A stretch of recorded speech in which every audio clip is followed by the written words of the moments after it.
Hi everyone, welcome back to the channel. Restrictions on your iPhone can limit access to certain features and settings. If you need to turn off restrictions, follow these steps to regain full access to your device. Let's get started. For iOS 12 and later, open your setting app, then you select screen time.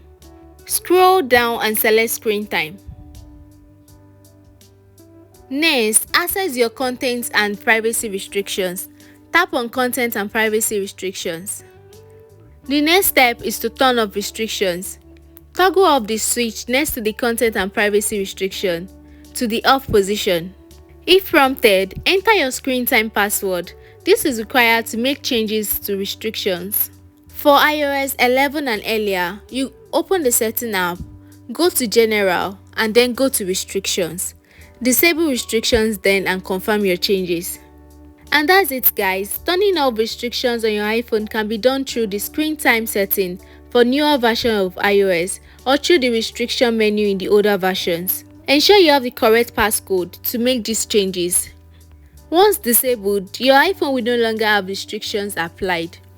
Thank you so much for watching this video. If you found it helpful, please like, comment and subscribe, and I will see you in our next one. Bye bye.